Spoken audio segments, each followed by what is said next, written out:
दोस्तों I am sure अब तक तो आपने ये न्यूज़ सुन ही लिया होगा कि टर्की में एक बहुत बड़ा भूकंप आया है जिसमें कि टर्की और सीरिया को मिला दे तो करीब 2300 से ज़्यादा लोगों की जान जा चुकी है। हज़ारों लोग इसमें घायल हो चुके हैं और कई सारी बिल्डिंगें, हज़ारों बिल्डिंगें जो एक समय में पूरे टर्की और सीरिया की शान हुआ करती थी वो रेत की तरह बिखर चुकी है। टर्की में पिछले 24 घंटे में 3 बार भूकंप के झटके आ चुके हैं और ये लगातार आ रहे हैं। एक इंसान कुदरत के सामने कितना बेबस हो जाता है ये आप टर्की के एग्जाम्पल से समझ सकती हो। आज इस वीडियो में हम अर्थक्वेक के बारे में ही बात करने वाले हैं कि ये अर्थक्वेक जो है वो आता कैसे है और क्या कोई ऐसी टेक्नोलॉजी नहीं है जो इसको प्रिडिक्ट कर सके कि देखो अर्थक्वेक आने वाला है तो आप सेफ जगह चले जाओ।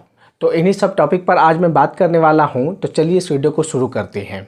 तो देखो अर्थक्वेक और कुछ नहीं, एक शॉकवेव है जो कि अर्थ के अंदर से निकलता है। अर्थ जो हमारा है वो 3 पार्ट में डिवाइडेड है ऑल ओवर, क्रस्ट, मेंटल और कोर। और हम सभी जानते हैं कि जो क्रस्ट पार्ट है वो मेंटल पर फ्लोट करता है।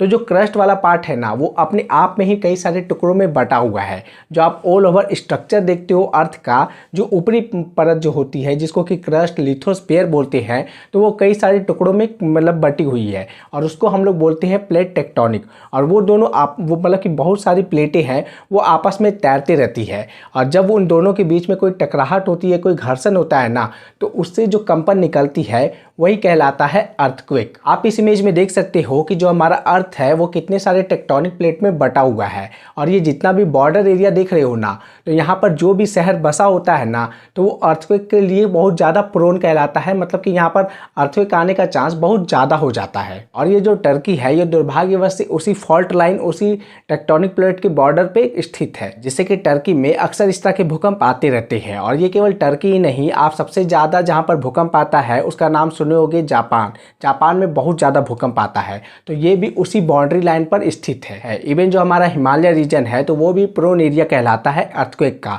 जहाँ पर आप जानते हो कि नेपाल में अक्सर भूकंप आते रहता है। 2015 में सबसे बड़ा भूकंप आया था।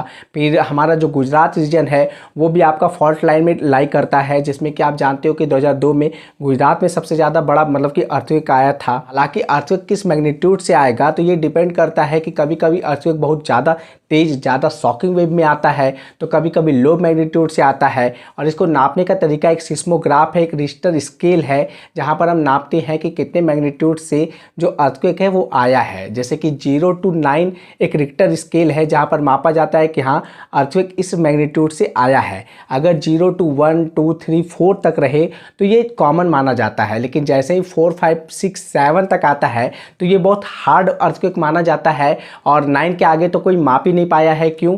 क्योंकि भाई 9 के आगे कोई बचा ही नहीं है जो इसको नाप सके। अब सवाल ये उठता है कि क्या अर्थक्वेक का प्रेडिक्शन होता है कि अर्थक्वेक आने वाला है, जल्दी से सेफ जगह चले जाओ? तो जी नहीं, साइंस कितनी भी टेक्नोलॉजी, कितनी भी मतलब कि तरक्की क्यों ना कर ले, आज भी हम अर्थक्वेक के सामने नतमस्तक है। अर्थक्वेक कब, कैसे, किस तरह, किस मैग्नीट्यूड से आएगा इस पर हमारा कोई कंट्रोल नहीं है। बहुत सारी मेहनत करने के बावजूद भी कि हाँ हमें पता चल जाए कि यार एपी सेंटर हमारा अर्थक्वेक का यहाँ पर है, तो कुछ सेकंड का समय हमें मिल जाता है। लेकिन कुछ सेकंड का समय किसी को संभलने के लिए, इतने बड़े एरिया को सेफ जगह पहुँचाने के लिए बहुत ही कम समय होता है।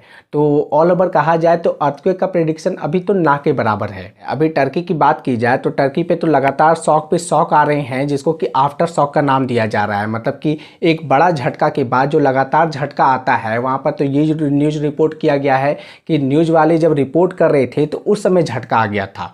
तो आप समझ सकते हो इतनी बड़ी बड़ी बिल्डिंग्स गिर रही है, आप वीडियो में देख भी रहे होंगे। टर्की की सरकार ने यहाँ तक अनाउंस कर दिया है कि 13 तारीख तक सभी स्कूल बंद रहेंगे, सभी बच्चे अपने घर में रहेंगे। फॉरेन लीडर जितने भी हैं, जो हमारे यूनाइटेड नेशन के जो चीफ है उन्होंने भी कमेंट किया है और उन्होंने इसको लेकर दुख जताया है, टर्की को लेकर सिंपैथी बताया है। इवन जो हमारे इंडियन प्राइम मिनिस्टर हमारे नरेंद्र मोदी हैं तो वो भी 100 पर्सनल का एक NDRF का टीम भेज रहे हैं टर्की में रेस्क्यू ऑपरेशन के लिए, जिसमें कि स्पेशली ट्रेंड आपका डॉग्स स्क्वाड है जो कि रेस्क्यू ऑपरेशन में हेल्प करेंगे। आपका जापान से हेल्प जा रहा है और भी फॉरेन कंट्री वाले टर्की को हेल्प कर रहे हैं। तो ऑल ओवर कहा जाए तो टर्की के लिए सिंपैथी भी है, लेकिन यार वही बात हो जाती है कि अर्थक्वेक के आगे सारा मानव जाति, सारा ह्यूमन बींग नतमस्तक है। लेकिन एक चीज़ होप की बात यह है कि as a human being, as a एक ह्यूमैनिटी के तौर पर, एक इंसानियत के तौर पर इस सिचुएशन में जब एक इकट्ठे हो जाते हैं, अपना दुख दर्द मिटा के जब हेल्प करने पर उतर जाते हैं, तो यही एक ह्यूमैनिटी दर्शाता है कि हाँ एक इंसानियत अभी भी जिंदा है पूरे दुनिया पे। बाकी ये छोटा सा वीडियो आपको कैसा लगा प्लीज़ कमेंट में ज़रूर बताना। चलिए मिलते हैं आपसे अगले वीडियो में। बहुत बहुत धन्यवाद।